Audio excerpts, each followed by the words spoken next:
우리 사람들은 동물과 달리 지각이라는 그런 기능을 가지고 있어요. 지각 심리학 이런 것도 있거든요. 어떤 우리가 일을 판단할 때 우리 사람은 지각이라는 기능을 가지고 그 상황들을 판단을 하기도 하고, 어떤 문제를 해결할 때 이 지각을 사용해서 문제를 해결합니다. 자, 그래서 지각을 강화시켜 주면 우리는 판단을 잘 할 수 있고 문제를 잘 해결할 수 있다. 그래서 사람들은 일생 동안 공부를 하죠. 이 지적인 능력을 강화시키려고. 근데 제임스 깁슨이라는 이 지각 심리학자, 이분은 지난 세기, 그러니까 20세기에 탁월한 지성인 중에서 한 사람이라 그래요. 자, 이분이 연구하는 학자인데, 인간의 그 지적 기능을 뭘 배우면 가장 탁월하게 사용될 수 있을까?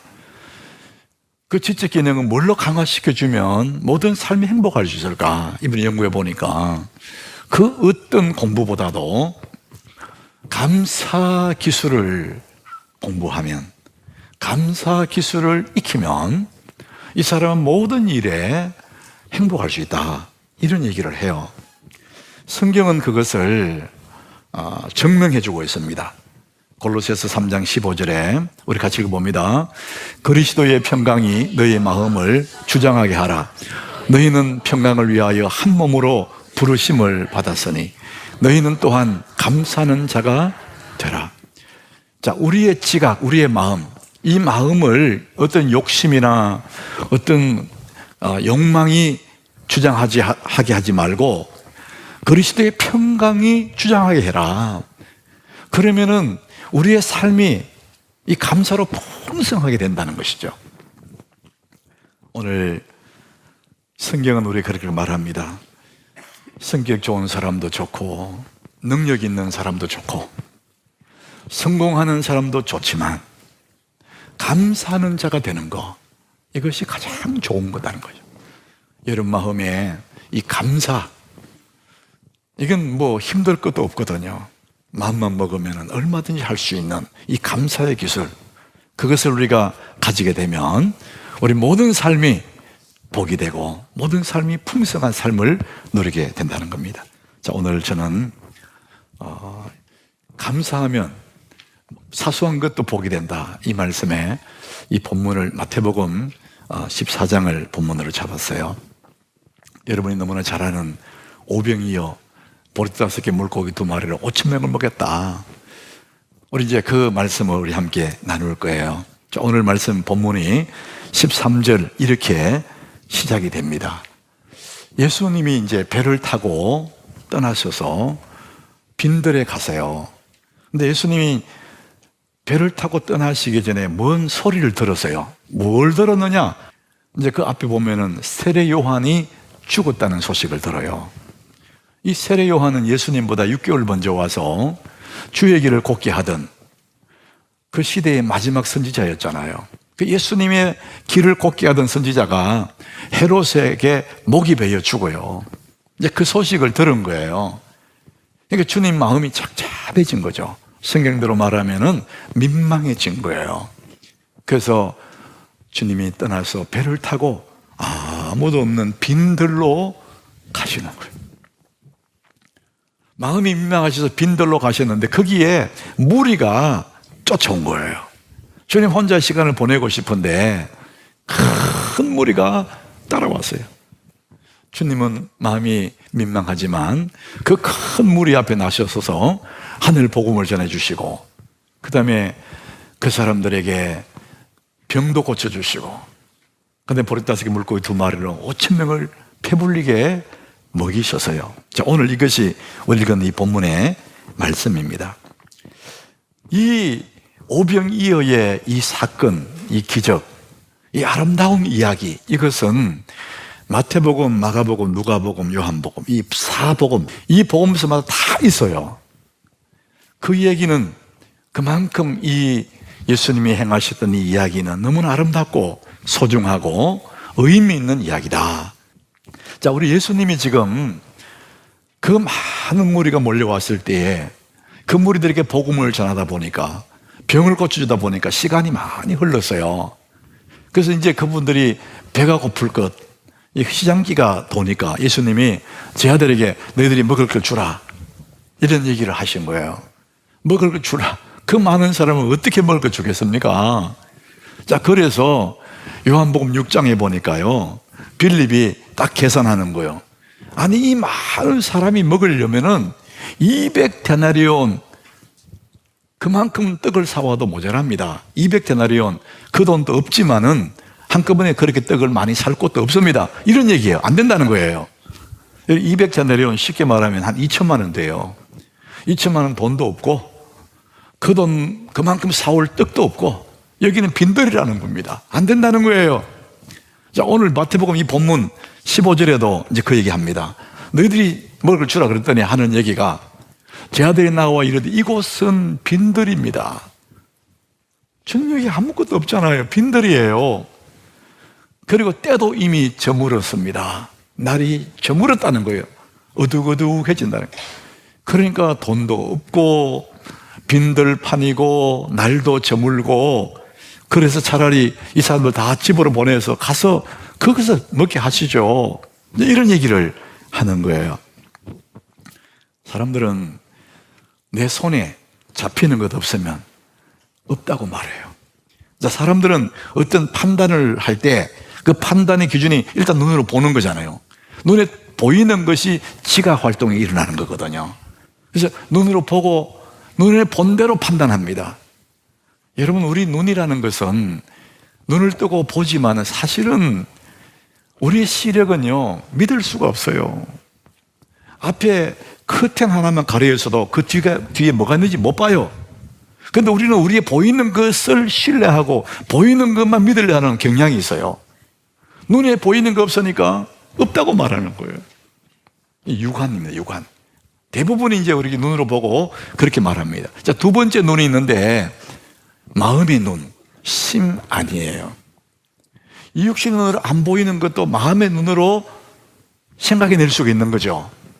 3년 후에 내 인생은 내가 볼 수가 없어요. 5년 후에 내 미래 못 봐요.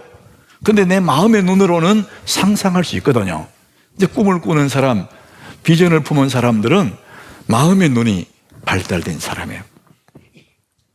세 번째 눈이 있습니다. 영안입니다.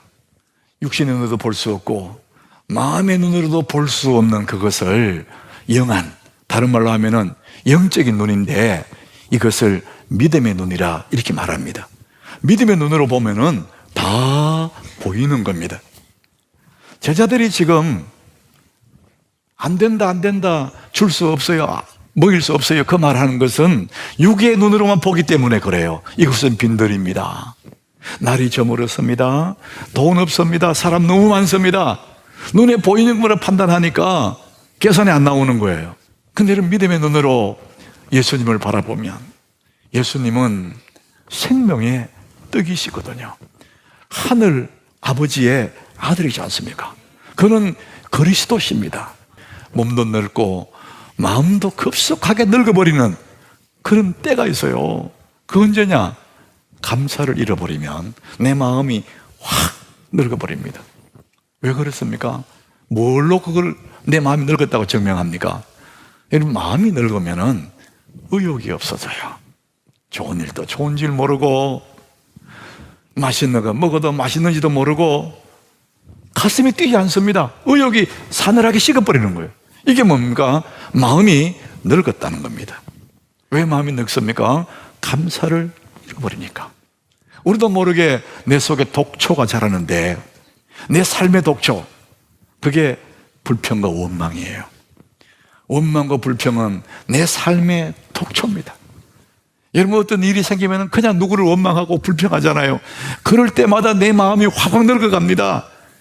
그리고 내 삶이 자꾸 쾌락해 갑니다. 쇠퇴해집니다. 그렇지만 여러분, 감사는 풍성한 삶의 씨앗이 됩니다. 자, 그러므로 이 감사는 신체적으로, 정신적으로, 그 다음에 영적으로 굉장히 중요한 역할을 합니다. 여러분, 감사가 그렇게 중요합니다. 자, 오늘 우리 예수님이 그것을 우리에게 보여줍니다. 오늘 19절 우리 같이 한번 읽어보겠습니다.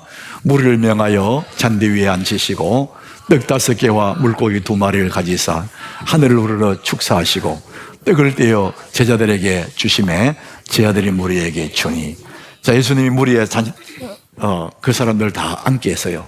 이 무리를 잔디에 다 앉게 하고, 그 다음에 떡 5개 물고기 2마리를 가지고 하늘을 우러러 축사해요. 이 떡은 저 주석에 보니까 밀가루로 만든 떡인데, 그 밀가루가 하얗게 고운 그런 밀가루가 아니랍니다. 도정을 하는데 아직도 거칠거칠한 껍질이 다 안 벗겨진 시커먼 그런 밀가루, 그것으로 만든 떡. 그야말로 천민들이 먹는, 그냥 어려웠던 힘든 그 사람들이 먹는 떡이 된 거예요. 그 떡 5개 물고기 2마리, 그것이 손에 쥐어져서 그걸 가지고 하늘을 우러러 축사하십니다. 여러분, 이 축사했다, 이 단어 자체를 보니까 마태, 마가, 누가는 똑같은 단어를 썼는데 요한복음에는 다른 단어를 썼어요. 그렇지만 주님이 그 작은 것을 가지고 하늘 우러러 축사하셨다. 그것은 하나님의 은혜와 사랑에 대한 감사의 기도죠. 하나님, 이것을 작지만은 먹을 수 있는 은혜 주셔서 감사합니다. 이 감사의 축사를 하신 거예요. 그리고 많은 사람에게 나누어 주는 겁니다. 그 평범한 기도죠. 그 작은 것 놓고 기도하는 겁니다. 기적을 일으키달라고 기도한 게 아니에요. 그냥 일상적으로 하나님 앞에 감사한 거예요. 그러고 난 다음에 보니까 결과가 어떻게 됐냐. 20절에 다 배불리 먹었대요. 남은 조각이 12바구니에 차게 되었답니다. 그리고 21절에 보니까 먹은 사람은 여자와 어린애 외에 5,000명이나 되었더라. 숫자를 정확히 말해 5,000명이래요. 여자와 어린아이를 빼고 5,000명이나. 그러니까 다 합하면 10,000명에서 한 20,000명이 되겠죠. 성경은 정확한 숫자까지 말합니다. 왜? 이런 큰 이야기가 있었다는 거예요. 여러분, 이런 말씀 들을 때 우리 두 종류로 나누어져요. 어떤 사람은 이 머리가 발달한 사람, 이성이 발달한 사람은 그럴 수가 있나? 어떻게 그런 일이 있어? 안 믿어지는 거예요. 그런데 믿음의 사람들은요, 분명히 믿어지는 거예요. 내 가슴으로 확 믿어지는 거예요. 그리고 너무나 마음이 따뜻한 거예요. 그렇지, 예수님 그보다 더한 일도 할 수 있지. 이렇게 믿어지고 너무나 행복한 거예요. 야, 그런 일이 있었구나. 여러분, 그 사람들이 이성이 모자라고 계산이 없어서 그런 게 아니에요. 예수 그들을 구주로 영접한 사람들은 이런 사건들이 그냥 그대로 계산이 되는 게 아니고 그냥 마음으로 믿어지는 것입니다. 사랑하는 여러분, 이 오병이의 이 놀라운 역사가 여러분에게 잘 믿어지기를 축복합니다. 그것이 감사가 되기를 축복합니다. 아, 참 행복하다, 이런 일이 있었구나. 자, 여러분, 예수님이 왜 이 일을 그 사람들에게 보여주시고 사복음서에 다 기록하게 했을까? 2가지 이유가 있습니다. 첫 번째는 예수님이 생명의 떡인 것을 알리기 위해서입니다. 요한복음 6장 35절에 그 말씀합니다. 우리 같이 봅니다. 예수께서 이르시되 나는 생명의 떡이니 내게 오는 자는 결코 줄이지 아니할 터요 나를 믿는 자는 영원히 목마르지 아니하리라. 예수님이 그것을 보여주신 이유가 뭐냐? 나는 생명의 떡이라는 겁니다. 이것을 먹는 자는 결코 줄임이 없다. 그리고 나를 믿는 자는 영원히 목마르지 않는다. 이것을 알리기 위해서, 하늘 복음을 알리기 위해서 이 사건을 일으키셨고 성경에 다 기록한 겁니다. 자, 2번째, 주님이 가르치고 싶은 게 뭐냐? 그 보리 5개 물고기 2마리 너무나 작은 거잖아요. 너무나 초라한 거죠. 근데 그 초라한 것을 두고 그때도 하나님께 감사하는 것을 우리에게 가르치고 싶으신 거예요.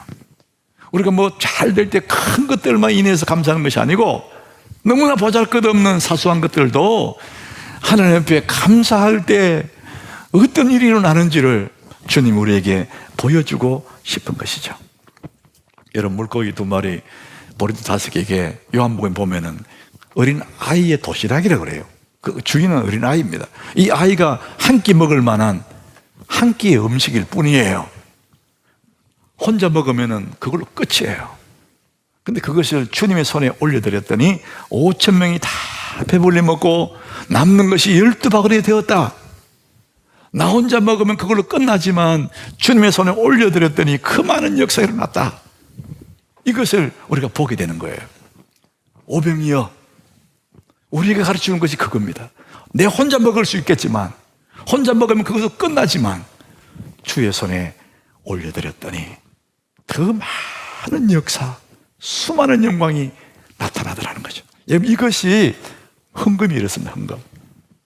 사람들은 헌금 그러면 돈이 없다고 생각합니다. 나는 없어서 못합니다. 이제 그런 분은 돈이 많아도 못합니다. 여러분, 많아서 우리 하는 게 아니에요. 보리다스게 물고기도 말해 그 어린아이가 내는 거거든요. 우리가 풍성한 중에 내는 게 아닙니다. 가난한 중에, 없는 중에, 구차한 중에.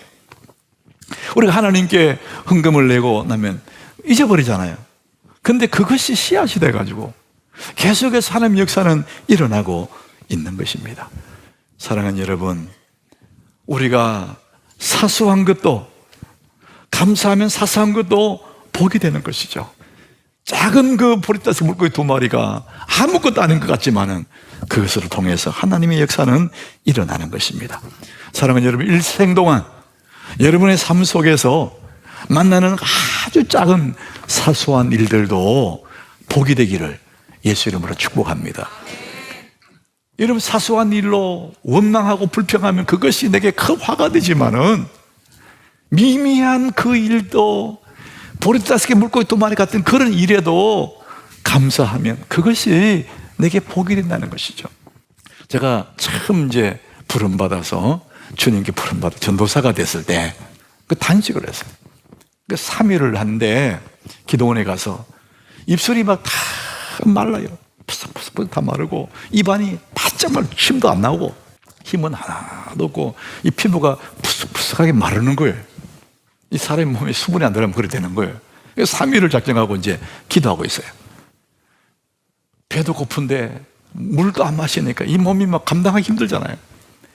그래서 이제 양치질을 하니까, 아침에 일어나 양치질을 하니까 막 얘가 물 한 컵 바닥에 입에 쫙 오글오글 해서 확 뱉으려고 그러니까요, 안 뱉고 싶더라고요. 그거라도 확 마시고 싶어요. 다 뱉어내고 또 헹궈내고 마지막까지 다 뱉어내고 이렇게 이제 3일을 지나고 이제 금식 시간이 딱 끝났어요. 이제는 마지막에 양치질하고 다 씻고 이제 물 한 컵 딱 받아서 이제 먹을 참이에요, 물을. 그렇게 기다렸던 물이잖아요. 물 한 컵 딱 받아서 입에 가까이 대는데 눈물이 쭉 나는 거예요. 하나님, 감사합니다. 내 이제 이 물을 마시게 되어서 너무나 감사해요. 근데 나도 모르게 눈물이 쭉 나는 거예요. 내가 언제 물 한 컵 두고 눈물을 흘린 적 없거든요. 근데 그날은 그 물 한 잔이 너무 고마운 거예요. 여러분, 너무나 사소한 물 한 잔도 여러분 감사하면 그것이 여러분의 생명이 되고 건강이 되고 복이 될 줄 믿으시길 바랍니다. 보리다스게 물고기 2마리 아무것도 아니지만 그걸 놓고 하나님께 감사했더니 그게 얼마나 큰 복이 됩니까? 너무나 행복하고. 여러분들이 아마 이 11일은 감사의 달인데 감사해야지 생각 다 있을 거고 감사하면 좋다는 거 다 할 거예요. 근데 감사가 안 돼. 여러분, 안 되는 이유가 있어요. 왜 감사하지 못할까? 그 주어진 상황이 내 마음에 안 든다는 거예요. 내 마음에 들면 충분히 감사할 수 있겠지. 그런데 그 여건들이 마음에 안 든다는 거예요. 자, 그럴 때 우리는 2가지로 내 마음에 안 드는 그 여건들을 우리가 해결할 수 있는 방법이 2가지가 있습니다. 첫 번째는 자신의 삶의 여건을 더 낫게 만드는 거예요. 더 좋게 만드는 겁니다. 우리 집에 돈이 없어서 늘 불편하다. 그러면 돈을 많이 버는 거예요. 그래서 삶의 여건들을 좋게 만들거나, 아니면 2번째는 내 마음의 자세, 태도를 바꿔버리는 거예요. 삶의 여건들을 바꾸거나 내 마음을 바꾸거나 이 둘 중에 하나를 바꾸면 됩니다. 그런데 사람들은 일생 동안 이것과 씨름하는 사람이 있어요. 여러분, 저는 우리 교우들에게 그런 말씀 드리고 싶어요. 여러분, 상황을 바꿀 수 있으면 담대하게 바꾸세요. 그러나 그 상황이 바뀌지 않는 거라면 여러분 마음을 바꾸세요. 여러분, 불가능한 걸 바꾸겠다고 일생동안 매달려가지고 내 젊음의 시간 다 보내고 내 건강 다 갖다 집어넣어버리고 나중에 병들면은 이게 아닌데 그러지 마시고, 여러분 상황을 바꿀 수 있는 거라면 담대하게 바꾸세요. 그러나 불가능한 일이라면은 내 마음을 바꾸는 것이 훨씬 쉽습니다. 자, 오늘 저는 이것을 성경에 이렇게 말해요. 빌립보 4장 11절에 내가 궁핍함으로 말하는 것이 아니다. 어떠한 형편이든지 나는 자족하기를 배웠다. 사도 바울이 하는 얘기예요. 나는 배고픈 거, 잘 돌아가는 거 그게 관심 없어. 나는 늘 내 마음을 바꾼다고. 나는 자족해. 이런 얘기를 합니다. 그 다음 절에 구체적으로 이렇게 설명해요. 우리 같이 읽어봅니다. 나는 비천에 처할 줄도 알고 풍부에 처할 줄도 알아. 모든 일 곧 배부름과 배고픔과 풍부와 궁핍에도 처할 줄 아는 일체의 비결을 배웠노라. 따라합시다. 일체의 비결을 배웠노라. 가난할 때, 천할 때, 배고플 때, 배부를 때, 그것 때문에 그 상황을 바꾸려고 막 몰골 애쓰는 게 아니라 나는 내 마음이 정해졌어. 나는 자족해. 많이 있어도 그것 때문에 교만하지 않고, 먹을 것 없는 배고픈 상황이 와도 그것 때문에 슬프지 않다. 왜? 나는 그런 상황을 바꾸려고 한 사람 아니야. 나는 언제나 내 마음이 주님께 향해져 있고 나는 자족해. 그 고백을 하고 있는 것입니다. 사랑하는 여러분, 여러분들의 인생 중에 우리는 언제나 우리 앞에 다가오는 일들이 우리를 공격해 옵니다. 자, 그럴 때마다 우리는 그것 때문에 마음이 상하고 불안하고 두려워서 그것 때문에 감사하지 못할 때가 있습니다. 여러분들 마음에 자족하는 마음을, 내 마음을 바꾸는 것은 누구나 할 수 있습니다. 여러분, 어떻게 우리가 우리 마음을 바꿀 수 있을까? 자, 빌립보서 4장 6절에 이런 말씀합니다. 우리 같이 한번 읽어봅니다. 아무것도 염려하지 말고 다만 모든 일에 기도와 간구로 늘 구할 것을 감사함으로 하나님께 아뢰라. 그 어려운 상황, 어떤 마음이 들지 않는 상황이 와도 그것 때문에 염려하지 마라. 염려로 그걸 바꾸지 않는다는 거예요. 염려하지 말고 모든 일에, 그 어떤 상황도 모든 일에 기도하고 간구하고 감사함으로 하나님께 아뢰면은 그 상황이 바뀌어지든지 내 마음이 바뀌어지든지 기도하고 감사하면 그걸 바꾸시든지 내가 바뀌든지 한다는 거예요.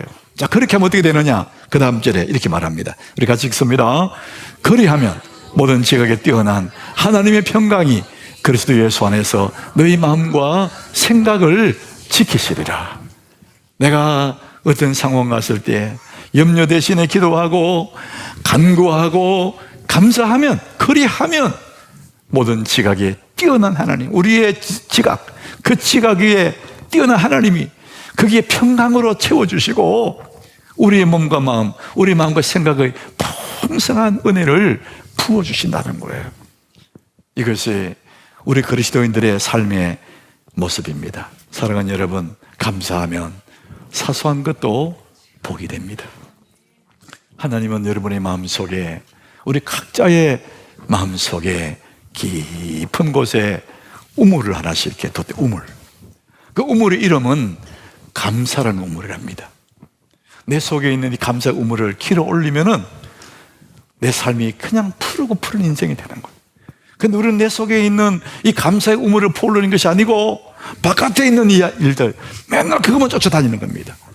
그러니까 염려되고 걱정되고 원망되고. 사랑하는 여러분, 여러분 속에 있는 이 감사의 우물을 퍼올리셔서 푸르고 푸른 여러분의 인생의 계절을 맞이하시기를 주의 이름으로 축복합니다.